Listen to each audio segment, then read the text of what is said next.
Hi everyone, welcome back to today's video. For today, I'm going to be showing you how to make this super simple card using the tags and trimming set. So this set comes with some stocking dies or with some dies that make like a 3D stocking, and I wanted to kind of do something a little bit different and give you a more, I don't want to call it a practical, but something a little bit different that's not the obvious. That's what I'm looking to say. Not something that's not the obvious choice. First, before I get into that, I just wanted to let you guys know that as of today, I am actually on vacation. So I'm pre-recording a couple of videos, and because of that, I'm only going to be doing one video a week. So I won't be doing my normal Tuesday video. I'll only be doing my Saturday videos for the next couple of weeks. Sorry, I don't know what I'm trying to say. So just as a heads up, I'll be gone for a couple weeks, but then once I get back, I'll get back into the routine of 2 videos a week and we'll be good to go. It's been pretty crazy because we're going to be gone for a full 2 weeks. We had to find somebody to watch our dogs and get ready, and because it's going to be a different climate than what it is here in Colorado right now. Although today was a really, really nice day. So anyways, just a heads up, I'm going to be going down to one video just for the next couple of weeks, and then as soon as I get back, we'll be back on our regular schedule. But getting into this, I have been really, really into making super simple cards because I don't know, I'm just in this phase where like I want to make a bunch of cards, but I want them to be simple and practical and something that I could reproduce very, very easily at the drop of a hat. So I don't have to spend 20 years making one card. I want something that's very easily reproduced. So I came up with this one, and I just think it's super simple and super perfect. I don't know why I love this card so much, because it is really, really simple, which is totally not me. I usually do crazy, outlandish, above and beyond things, but this one's just so simple and so perfect that I really, really liked it. So without me rambling on anymore, let's go ahead and jump into it and see what you need to make it. I'm trying to set it off to the side without it falling. So like I said, we're going to be using the tags and trimming stamp set, which is super, super cute. As a bundle, you can also get the Trim Your Stockings Thinlits, and like I said, it has this, it's like a pillow box that'll make it'll make a pillow box with this stocking shape, or you can just use the stocking shape. You can use just the pillow box. There are tons and tons and tons of different things you can do with this. I wanted to kind of go a little bit of a different route and something that was a little less expected from this set. So that's how I came up with the card. It's very, very simple, but very, very pretty. So we're going to be using this. And we are going to be using the thinlits, but really we're going to be using a circle. So you could cut out a circle. If you have a small circle punch, you could use that. It's not a necessity to have the framelits. I'm just going to be using them because I have them. We're also going to be using the layering circle framelits. Love these. I don't use them as much as I should because I have the stitch shapes now, which you could use your stitch shapes if you have those. They would work perfectly fine with this card as well. I'm just going to be using the layering circles. For ink, we're going to be using Old Olive and Cherry Cobbler, 2 of my favorite Christmas time colors.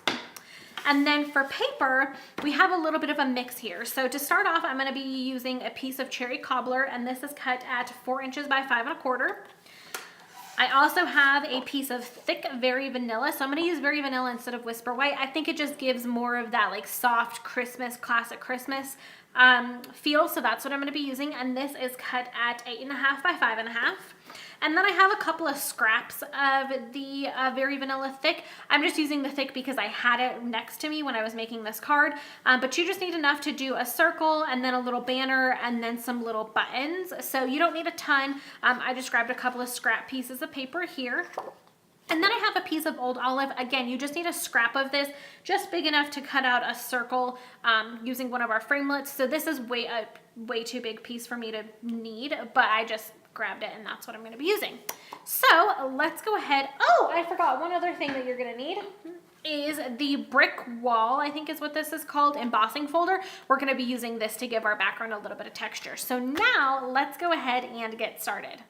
Okay, so the first thing that I want to do is go ahead and get all of my stamping done and out of the way. So I'm going to start with my Cherry Cobbler ink, and I'm going to grab the button from the stamp set, and this is a larger button. There are 2 buttons. One's a little bit smaller and one's a little bit larger. Here, let me open this up. So this is a small one, and then I'm going to be using the larger one.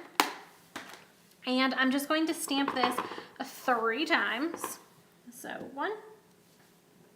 If you rock it a little bit, it's okay. Usually that's not okay, but we're gonna be cutting this out, so it's not super important. So I've done that 3 times. I'm gonna set this off to the side because we're gonna cut those out in a second.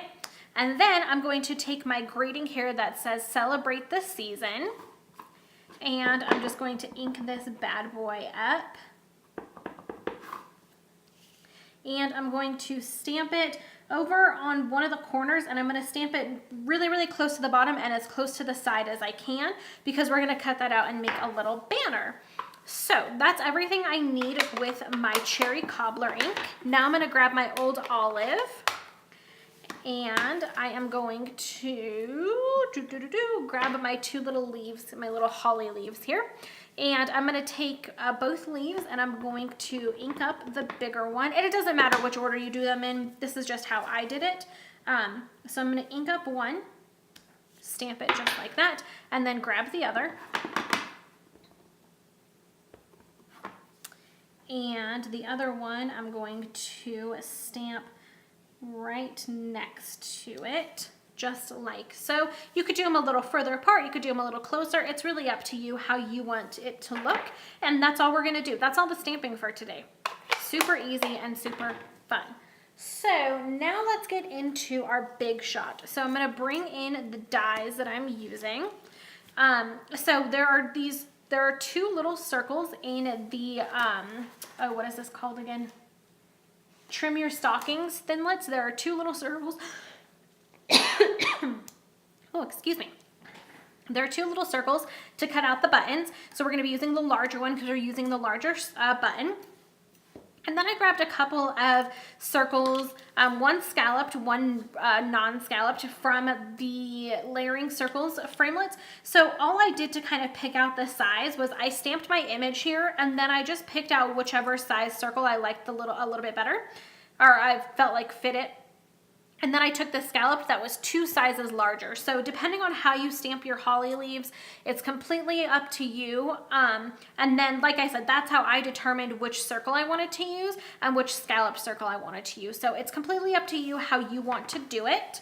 I'm going to go ahead and move some of this stuff out of the way, bring in my big shot, and get this stuff all ready to go. I'm going to need another piece of washi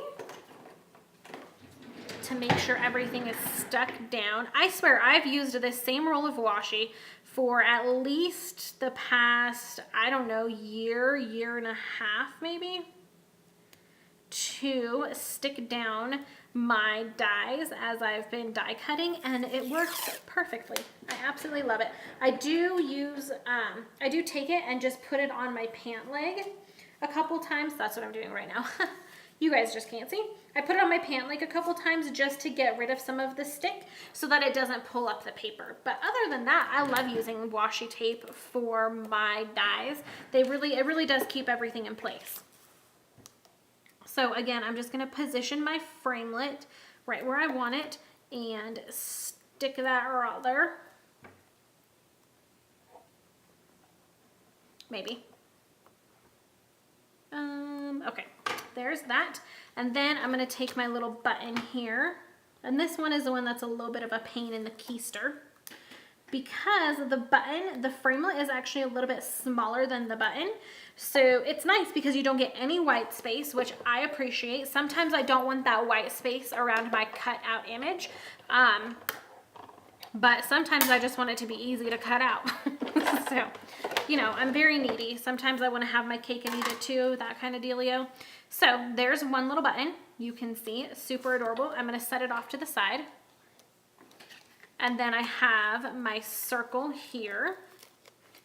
Perfect. So now that I've done that, I'm done with the regular circle. And I'm actually done with this piece for right now. I am going to cut out my sentiment, but I'm not going to use a framelit for that. So I'm going to bring in my piece of Old Olive, which is too big to go through my big shot right now. So let's just trim this puppy down.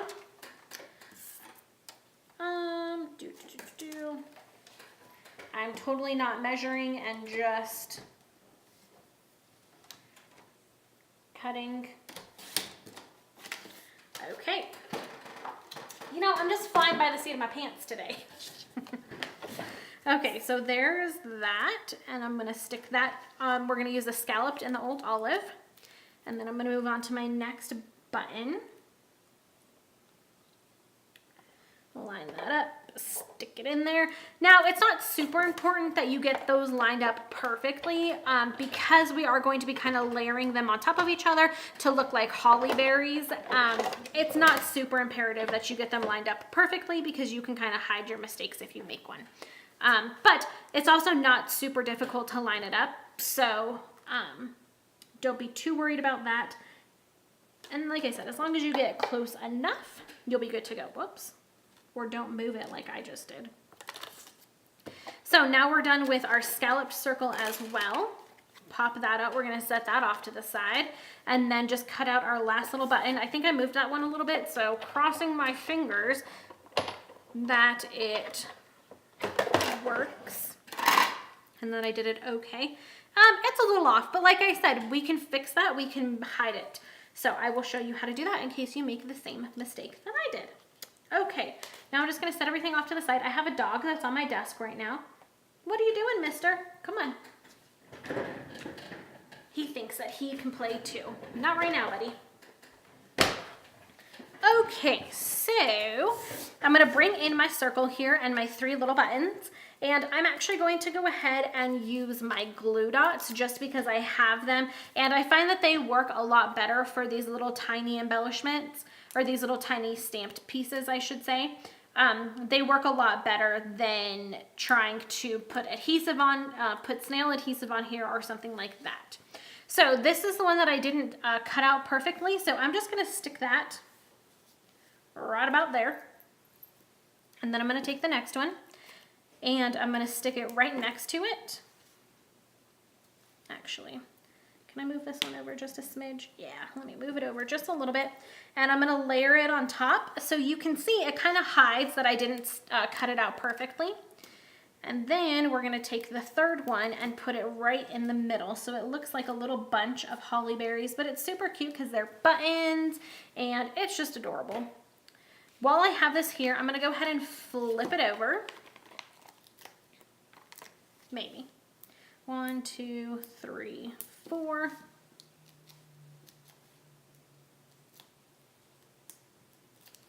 Okie dokie. I'm gonna grab my scalloped circle, my green scallop circle, and place that right on there. Super cute. Now let's grab our little sentiment here. What I'm actually gonna do is bring in my trimmer and I'm going to trim this piece down. Yeah, I'll do it this way. I'm gonna trim this piece down so that my sentiment is nice and centered in this little piece here. And then I'm gonna cut it down the other way as well, but I'm not as concerned about this way. We'll do it right about there. You wanna leave a little bit of room on the right-hand side because we're gonna make a little flag. So you don't wanna trim it right next to the sentiment. Unless you don't wanna make the flag, then you don't have to. But I am going to do so if I can find my scissors that were just right here. So to make our little flag, all you're gonna do is cut up in the middle of the piece here. And then you're gonna go from one corner to the top of the little slit that we just cut. Just like that. And then you're gonna do the same thing on the other side. And then you get a perfect little banner every single time. So while I have this here, I'm gonna grab my glue dots again. They're just really handy for this project, so I would recommend having some nearby. I'm gonna put 2 on the back, 1 on each of the straight sides. And then I'm just going to find where I want my sentiment to go on this piece. I'm gonna stick it underneath the circle, but above the green piece. So I'm actually sticking it to the green piece. And now I have a dog that's barking and I don't know why. And I think that looks good, just like that. Oh, I forgot when we had our big shot out, we need to emboss our piece. So I'm gonna take this and set that off to the side. I'm gonna grab my piece of cherry cobbler here, throw it into my embossing folder. Well, not really throw it in here, but place it into my embossing folder. Just like so.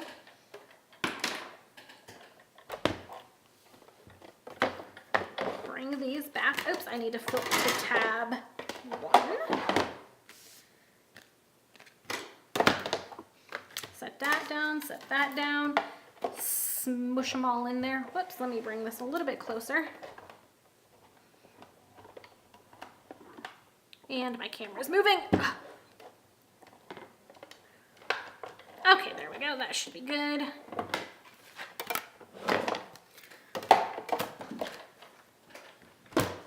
Okay, so now we are ready to put everything together. And I think I actually cut this piece a little too long, but I'm gonna leave it and just pretend like nobody knows. That's what I'm going with. So we're gonna take this piece and I'm just gonna take some regular old snail and put it on the back. And you wanna make sure you put it on the back of the flag as well. And stick this right down here in the center. Ugh, I just think it's super cute. Actually, I did that a little crooked. Let me adjust. Okay, I think that's good. It's gonna be good now. And then I'm gonna take my piece of thick Very Vanilla. And because I'm using thick Very Vanilla, I'm gonna go ahead and score it. So I'm gonna score it at 4 1/4. Just like that. And fold her in half. And then take my snail again and just put some on the back. Because it's an embossed piece, I really put a lot of adhesive so that it stays. And then I'm just going to stick this down onto our card base. Maybe move it over just a smidgen.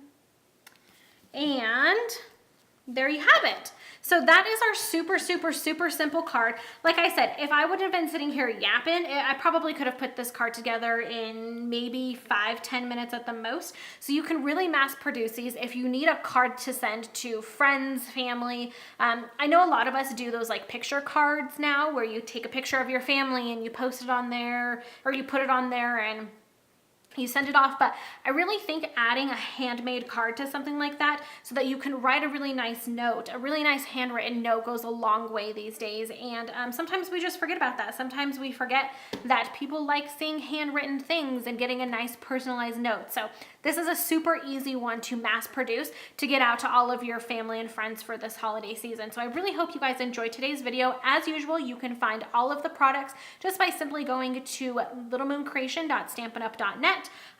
All of the products will be listed in the coordinating blog post below. And other than that, I will see you guys in the next video.